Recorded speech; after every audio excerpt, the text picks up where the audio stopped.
Hi welcome back friends. तो हम फिर से वही कंटिन्यू करेंगे एसक्यूएल क्वेरी राइटिंग, जिसमें हम आज पहला क्वेश्चन देखेंगे जो होगा डिस्टिंक्ट कीवर्ड के ऊपर। उसका यूज़ करके हम समझो हमारे पास एक एम्प्लॉय नाम का टेबल है जिसके अंदर डिपार्टमेंट का कॉलम है। तो मल्टीपल डिपार्टमेंट्स है, मल्टीपल एम्प्लॉयज़ उसके अंदर काम कर रहे हैं।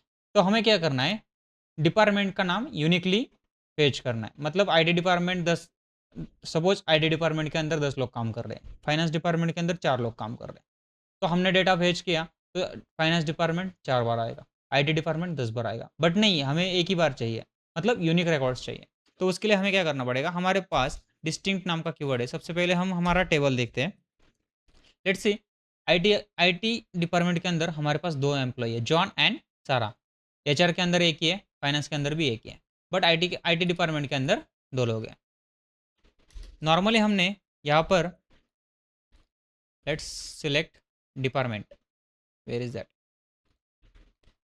लेट्स सी, ये वाली क्यूरी फायर की तो हमारे पास क्या आएगा, आईटी डिपार्टमेंट 2 बार आया। Let's see first one and fourth one. But अगर हमने यहाँ पर डिस्टिंक्ट कीवर्ड लगाया तो क्या होगा, आईटी डिपार्टमेंट सिर्फ एक ही बार आएगा। कितना भी डिपार्टमेंट का नाम कितनी भी बार डुप्लीकेट रहने दो, सिर्फ एक ही बार रिफ्लेक्ट होगा डिस्टिंक्ट कीवर्ड का यूज किया तो। That's it. सो नेक्स्ट है नल वैल्यूज। नल वैल्यूज के साथ हमें डील करना है। मतलब एक सामने एक टेबल है हमारे जिसके अंदर बोनस कॉलम के अंदर कुछ नल वैल्यूज है। I think there are 3 null values, but हमें उसे फिल करना है किसी स्पेसिफिक वैल्यू के साथ। लेट्स अज्यूम हमें उसे फिल करना है 0 के साथ। Sorry, just select salary and bonus. ये वाली क्यूरी अगर हमने फायर की तो हमारे पास आउटपुट में क्या आएगा, सैलरी एंड बोनस। बट यहाँ पे नल वैल्यू दिखा रही है। मुझे यहाँ पे क्या करना है, नल को 0 के साथ रिप्लेस करना है। कोई भी वैल्यू दे सकता हूँ मैं। सिलेक्ट सैलरी नल, नल जहाँ जहाँ नल वैल्यू आए मुझे वहाँ पर 0 सेट करनी है। उसके लिए हमारे पास फंक्शंस है NVL एंड NVL2 भी है, उसको हम बाद में देखेंगे। सबसे पहले NVL देखते हैं। NVL क्या करता है, replace null value with the specific value. उसके NVL फंक्शन में हम 2 वैल्यू देते हैं। 2 वैल्यूज को फर्स्ट वन अगर नल आई तो उसको रिप्लेस कर देगा सेकंड वन वैल्यू से। अगर फर्स्ट वाले वैल्यू में हमने जो फर्स्ट पैरामीटर दिया है उसके अंदर कुछ तो वैल्यू रहेगी तो एज इट इज रखेगा। अगर उसमें नल आई तो भी जाके वो सेकंड वन वैल्यू उसके साथ रिप्लेस कर देगा। लेट्स सी, यहाँ पर जो नल है वो पूरा 0 से फिल हो जाएगा। लेट्स सी यार, एनुअल फंक्शन का काम सिर्फ एक ही है, replace the null value with the dedicated specific value, जो कि हम second value second parameter pass करते हैं, जहाँ यहाँ के हमने 0 पास किया। अगर हमने यहाँ पर 20,000 पास किया, 20,000, सो एग्जीक्यूट हो गया। हाँ भैया होगा। लेट्स सी, 20,000 20,000 एंड 20,000, जहाँ जहाँ नल वैल्यू थी वहाँ 20,000 हो चुका है। यहाँ पर कुछ और दे सकते क्या, 999, यस दे सकते हैं। आप कुछ भी वैल्यू दे सकते हो। सीधी नल की जगह 999 रिप्लेस हो चुका है, लेकिन जहाँ पर वैल्यूज थी वहाँ पर कुछ भी नहीं हुआ है। ये था NVL function. Let's look up on aggregate functions in SQL। So SQL में हमारे पास कुछ एग्रीगेट फंक्शंस हैं। एग्रीगेट फंक्शंस का यूज़ हम एक एक करके देखेंगे। हमारे पास सम नाम का एक फंक्शन है जो कि तो सपोज हमने एक हमारे पास एक एम्प्लॉय नाम का टेबल है, उसके अंदर सैलरी है, हमें टोटल एम्प्लॉय की सैलरी कैलकुलेट करनी है। तो हमें सम फंक्शन का यूज़ करके वो कैलकुलेट कर सकते हैं।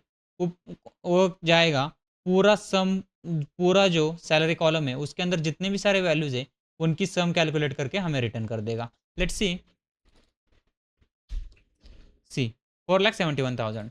सेकंड है एवरेज। एवरेज क्या करेगा, उस कॉलम में जाएगा, पूरे वैल्यूज का एवरेज निकालेगा सैलरी का और हमें वो रिटर्न कर देगा। Let's see 58,000। सेकंड है मीन। मीन क्या करेगा, उस टेबल के कॉलम के अंदर जितनी सारी सैलरीज है उसमें से जो मिनिमम सैलरी रहेगी वो हमें रिटर्न कर देगा। Let's execute this one.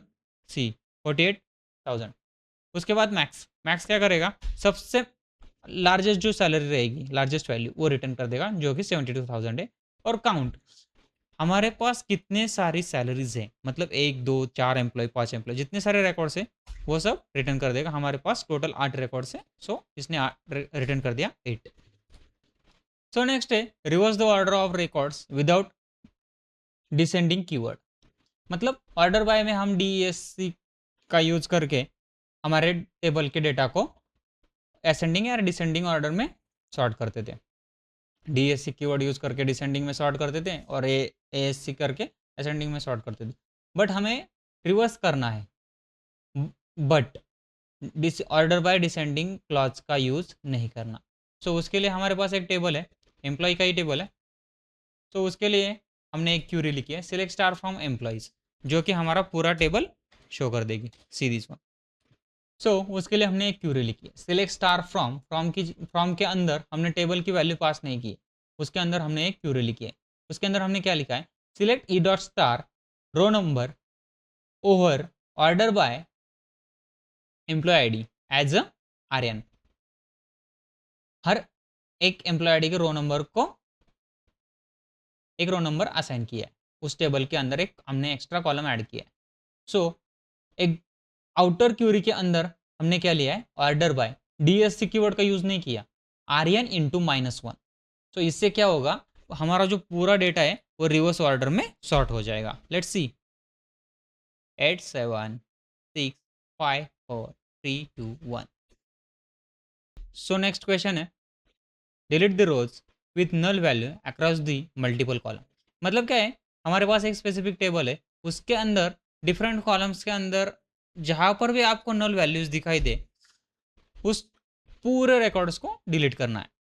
जैसे कि सेकंड रिकॉर्ड देखो, ईमेल के अंदर नल है, थर्ड रिकॉर्ड के अंदर डिपार्टमेंट आईडी डिपार्टमेंट नेम नल है, थर्ड रो के अंदर सैलरी नल है, उसके बाद सिक्स्थ रो के अंदर ईमेल नल है और 8 रो के अंदर डिपार्टमेंट और सैलरी दोनों नल है। अब मुझे क्या करना है, जहाँ जहाँ नल दिखाई दे वो पूरा का पूरा रिकॉर्ड डिलीट करना है। तो उसके लिए हमारे पास कौन सी क्यूरी है, नॉर्मल डिलीट करने के लिए हमारे पास डिलीट क्यूरी है। डिलीट फ्रॉम कहाँ से, एम्प्लॉय टेबल से, वेयर डिपार्टमेंट इज नल और सैलरी इज नल और ईमेल इज नल। मतलब क्या हुआ, डिपार्टमेंट, सैलरी और ईमेल, इन 3 कॉलम में से कहीं पर भी मुझे नल वैल्यू दिखाई दी तो ये क्या करेगा, पूरा रिकॉर्ड डिलीट कर देगा उस टेबल से। Let's execute this one.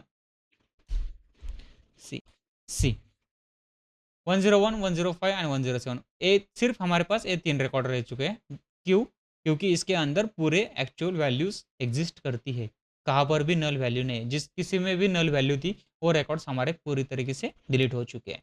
So delete from employees where, condition में हमने जस्ट चेक किया कॉलम में नल वैल्यू है या नहीं, अगर है तो डिलीट कर दो, और उस क्यूरी ने वही किया। That's it. लेट्स अज्यूम मुझे डिलीट नहीं करना, वहाँ पर कुछ वैल्यूज को रिप्लेस करना है। Update employees salary, salary is equal to 0 where salary is null. मतलब मुझे क्या करना है, जहाँ कहा सैलरी नल है, जिस किसी के एम्प्लॉय के रिकॉर्ड के अंदर सैलरी की वैल्यू नल है वहाँ पर मुझे 0 सेव करना है। सो उसके लिए update table name set salary is equal to 0 where salary is null. 2 records थे हमारे पास जिसके अंदर सैलरी नल थी, तो वहाँ पर 0 अपडेट हो चुकी होगी। Let's see year and year, दोनों जगह 0 वैल्यू अपडेट हो चुकी है। वैसे ही हम डिपार्टमेंट के साथ कर सकते क्या, हाँ भाई कर सकते हैं। सो उसके लिए सेट सैलरी की जगह डिपार्टमेंट इज इक्वल टू, हम वहाँ पर पास कर देंगे unknown, unknown. Okay, let's see update हुआ है या नहीं। सी दिस अननोन ऑल्सो ये अननोन, जहाँ पर कहीं पर नल वैल्यू थी डिपार्टमेंट कॉलम में वहाँ पर अननोन वैल्यू सेट हो चुकी है।